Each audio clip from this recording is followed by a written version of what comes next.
আজকে আমরা একটা দারুণ জিনিস নিয়ে কথা বলবো। বাংলা সাহিত্য কিভাবে তার পুরনো খোলস ছেড়ে বেরিয়ে এসে আজকের এই আধুনিক রূপটা পেল, সেই অবিশ্বাস্য পরিবর্তনের গল্পটাই আজ আমরা দেখব। চলুন আলোচনাটা একটা বড় প্রশ্ন দিয়ে শুরু করা যাক। আচ্ছা, কখনো কি ভেবে দেখেছেন যে লেখালেখি মানে সাহিত্য কিভাবে একটা গোটা জাতির পরিচয় তৈরি করে দিতে পারে, তাদের ভাবনা চিন্তাকে একটা নির্দিষ্ট রূপ দিতে পারে? তো এই যে আমরা আধুনিক যুগ বা আধুনিক সাহিত্য বলছি, এই বিপ্লবটা ঠিকঠাক বুঝতে হলে আগে তো জানতে হবে যে আধুনিক বলতে আসলে কি বোঝানো হচ্ছে, তাই না?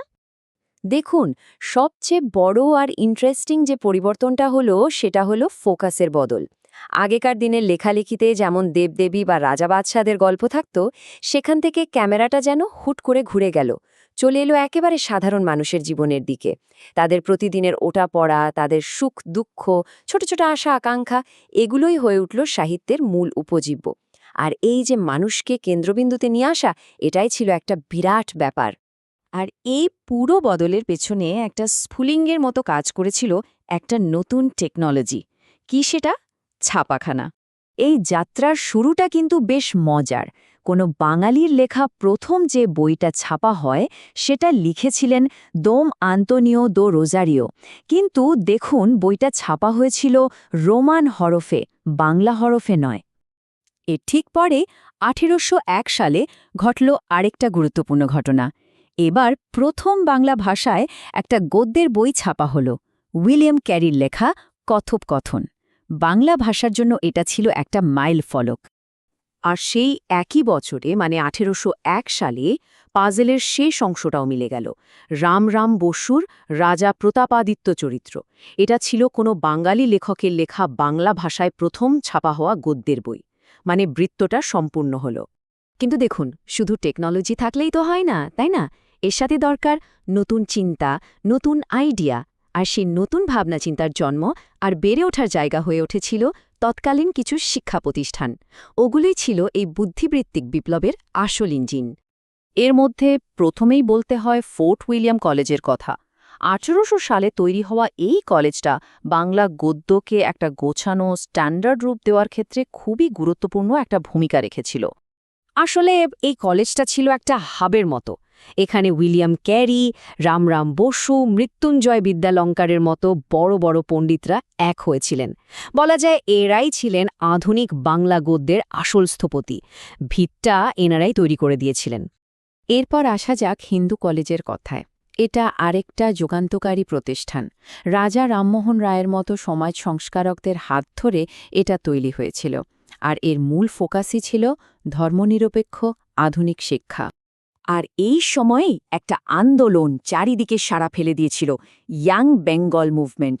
হেনরি লুই ভিভিয়েন ডিরোজিওর নেতৃত্বে একদল তরুণ মুক্তমনা চিন্তাবিদ। তারা সমাজের সব পুরনো ধ্যান ধারণাকে ধরে নাড়া দিয়েছিল। সব কিছু নিয়ে প্রশ্ন করত, যুক্তি দিয়ে বিচার করত। তাদের এই র্যাডিক্যাল চিন্তাভাবনা তখনকার সমাজকে একটা বড় ধাক্কা দিয়েছিল। তো এই কলেজগুলো, এই আন্দোলনগুলো, এসব মিলে একটা উর্বর ক্ষেত্র তৈরি করেছিল। আর সেই জমিতেই জন্ম নিয়েছিলেন একঝাঁক অসাধারণ লেখক, যারা হয়ে উঠেছিলেন বাংলা সাহিত্যের মহারথী। আর এই মহারথীদের মধ্যে যার নাম সবার আগে নিতে হয়, তিনি হলেন ঈশ্বরচন্দ্র বিদ্যাসাগর। তাকে বলা হয় আধুনিক বাংলা গদ্যের জনক। তিনি প্রথম বাংলা গদ্যকে একটা সাবলীল শৈল্পিক রূপ দিয়েছিলেন। মানে গদ্য যে শুধু তথ্য দেওয়ার জন্য নয়, একটা শিল্প হতে পারে, সেটা তিনিই দেখিয়েছিলেন। শুধু একক লেখকই নন, এই সময়ে বেশ কিছু শক্তিশালী লেখক গোষ্ঠীও তৈরি হয়। যেমন ধরুন পঞ্চপাণ্ডবের কথা। জীবনানন্দ দাশ, বুদ্ধদেব বসু, অমিয় চক্রবর্তী, বিষ্ণু দে আর সুধীন্দ্রনাথ দত্ত, এই ৫ জন কবি মিলে বাংলা কবিতাকে একটা একেবারে নতুন পথে নিয়ে গিয়েছিলেন। বলা যায় তারা রবীন্দ্র প্রভাবের বাইরে এসে কবিতাকে আরও আধুনিক করে তুলেছিলেন। আসলে এই যুগটা ছিল প্রতিভায় ঝলমলে।